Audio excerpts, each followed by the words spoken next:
you talked about coming in and buying homes, and I think I was, based on a conversation this morning, misinformed. The home is not condemned, is that correct? That is correct. Again, this is a voluntary participation, so your home may well be deemed unsafe. It may be stated that you don't want little children playing around there, something to that effect, but we don't want it condemned because, again, it's voluntary. If the property is condemned, that's no longer voluntary. So we would encourage your community to certainly make sure that, you know, they make it safe for the community. You know, you might be allowed to go in to recuperate personal items, things such as that. But if it is truly unsafe for your community, we want the community to feel that they can, you know, mark it as unsafe. But you would not want to mark it as condemned because then it no longer is voluntary, which then would make it ineligible for our program. And the second part of my question would be, can individual homeowners apply, or does it have to be a whole community? In other words, I'm going to use the example, I hope they don't mind, of Towpath Road. If there's 8 neighbors and 2 want to participate in the program and 6 don't, is that a prohibit? Oh, again, each and every homeowner should have the opportunity to apply through the local jurisdiction. The individual homeowner may not apply for these funds individually, but they. The question is, if there are 6 houses in a row and 2 want to participate and 4 don't, will the 2 that want to participate be kept from participating if the other 4 don't? Okay. Oh, absolutely not. Absolutely not. This is, you know, it's not based upon your proximity to other neighbors or, you know, if it's on a street where 2 want to and 4 do not, that's not prohibited.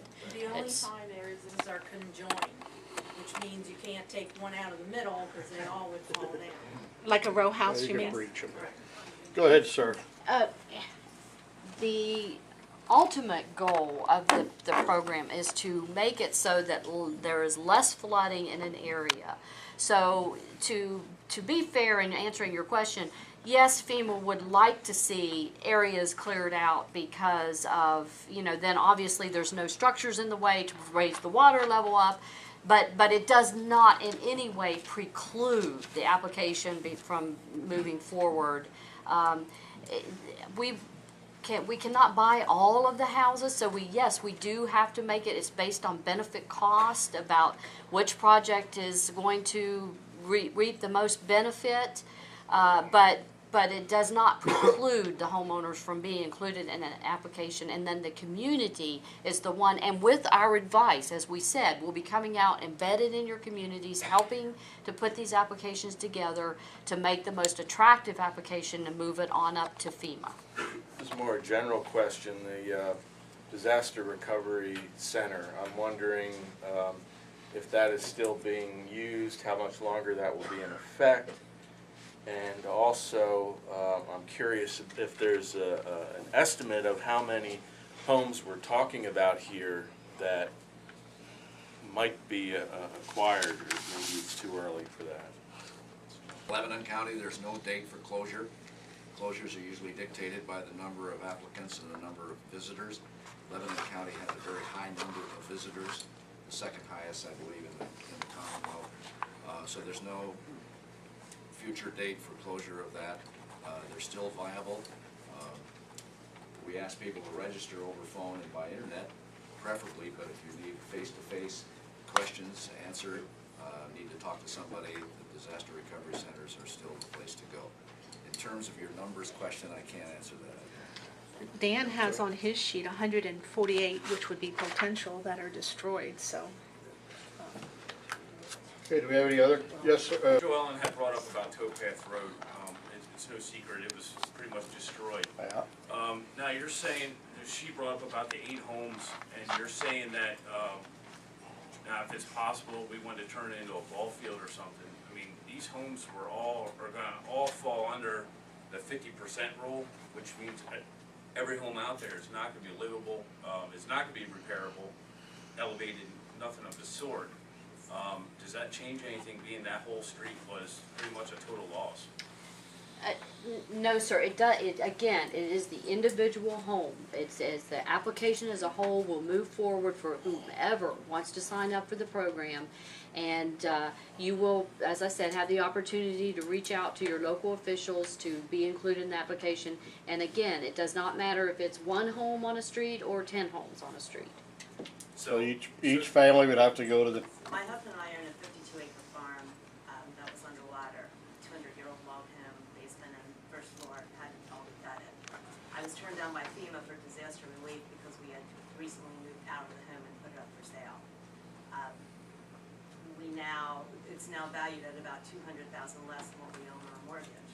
Because we were turned down because of not living there, number one, is there any way around that? Because it's not like it's a luxury. I was told it was a second home. It's not a vacation home. We had moved out to sell it. Would we still qualify for this program possibly? Okay, now that is a state interpretation, and yes, they are working through the language of whether it's going to be primary occupied homes at the time of the event. This would definitely be something that, as you go to your further meetings, these types of questions, they'll drill down to that level of information. And I apologize, I can't address that for you today, ma'am, and I'm very sorry about your circumstances. And anyways, we haven't lived in our house since the day after the flood. We're staying at my daughter's house. My entire basement is covered in mold, and we had a rip. It was all 2.5 foot up the second floor. But we have been fighting our township for approximately 8 to 9 years, because every time it rains, we get water. The last rain right before this, we had 5 foot in our basement. This is an ongoing thing with us. We've been fighting north, south, and PennDOT. Not PennDOT, the railroad are you company. East King or East Cumberland. Yeah, Yeah, I know where you're at, go ahead. Okay, well, we're getting absolutely nowhere. Yeah. My husband's been going out to the township, and we're just, and you know what, I wanna tell you something. We had the flood, right? Like I said, we have a 5 foot swimming pool in our yard, the water was above that. Not one of our company came back to help us. If we wouldn't have had our own little boat to save ourselves, we probably would have drowned. No one, it's like we don't exist back there. And we have been fighting and fighting and fighting and fighting. I mean, we don't want to stay there no more. I mean, I can't even stand to look at it because it's been a nightmare for us for Well, years. did they say yours was over 50%? Nobody, You don't know. See, No, the no. way it is, they send an appraiser down for a buyout. The township that's right. did. Yeah, did, right, yeah, yes, he yeah. did. Every time it rains, my husband's out there. We had 5 sump pumps going, a gas generator we had to go out and buy this big, and then the township, believe it or not, gave us one of theirs. But it does not matter. Every time it rains, we couldn't even go on vacation this summer because every time it rained, then we had a very Well, you got wet nailed in summer. June, I believe. Huh? You got nailed in June Yeah. down there. We do all the time, even if it's a couple feet, it's still the fact that we've gotta get them some pumps going Yep. and all that, and it's just, it's a ever-ending. Well, I'm not sure how that'll, you're gonna have to work with the township, apply through the township to be Yeah, I bought know. out. That's what I think your solution is. You know what it is? North Annville, South Annville Township, there is a drain there. South Annville Township blocked the drain. Now all the water comes down in my yard. Yeah. I mean, we've been fighting this for, which, I even had my, Well, we do consider relocation as part of disaster assistance. If your home is unlivable because of this 50% rule, or you can't rebuild because of zoning requirements, you can use the SBA loan to relocate. And that will be specifically discussed with you by your caseworker when the SBA loan has been approved. And so if you need to move, Do you have a question? yeah, we haven't we been in can there. loan up to $200,000 to purchase another home in a different location.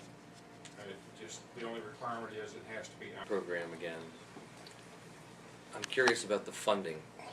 Is it an allocation that's given to each state? And then is it broken by county? Any presidential declaration, 15% of the overall dollars that are spent is applied to the Hazard Mitigation Grant Program. And then historically, the state has a match that we provide 75%, we being FEMA. Historically, the state has done a match. However, I'm not at liberty to state at this time whether the Commonwealth will be doing that. But I can tell you that FEMA brings 75% to the table. And is that, I heard someone talk about it being competitive. So if someone applies, it's not a guarantee. It is not a guarantee. So what is it competitive based on need until the money runs out, or how does that work? It eventually, as I said, sir, we would love to be able to buy all the homes that are going to be applied for, but eventually the money does run out, and it is done on benefit cost. The simplest way is worst first. That's Okay. generally the way. What's your turnaround? First, to absolutely exhaust every method, to whether it's through insurance, individual assistance, SBA, all of these other wonderful programs that have come to your assistance. Use every method possible to get your family into decent, safe, and sanitary But my homes. question is, how long does it take FEMA to decide who gets the money and who doesn't? It's a process that can take up to a total of 18 months. 18 months, that's a And while. we are trying very hard to get together a more, I don't want to use the word expedited because I don't want to raise hopes, but we are trying to embed in the communities to get these dollars on the street quicker. But surely you do not want families staying in that situation. Some of them they can't. They need to get assistance through the other programs that are in place until they're able to get into this application process. Longest it's taken somebody to get money through your program? The worst case scenario? I would say, I would say that the 18 months to 2 years would be the fairest amount to share with you. That's the more general. But these say, again, it's your local jurisdiction that would, what that is the very bare bones beginning of the process. It's a letter of intent. This is what this particular community is thinking about putting an application together, and that's where you would just make sure they know that you want to be involved in this process and encourage them to return that letter of interest. I didn't get anything. Could I just, the county planning department acts as the floodplain administrator for all of these municipalities that we're talking about. We could help coordinate those efforts through the county to help to get out to the local municipalities, bring the local municipalities in if you want to have a meeting with them to go over how you fill out these applications. You're our new best friend. We need to coordinate with you, and that's kind of what we've been trying to do for the last several weeks. So this is, I'm offering that invitation. That's and wonderful. Set up a meeting with us. So much of the time in this process, that's the type of individual, we call them the local champions, the ones that are willing to step up, to help.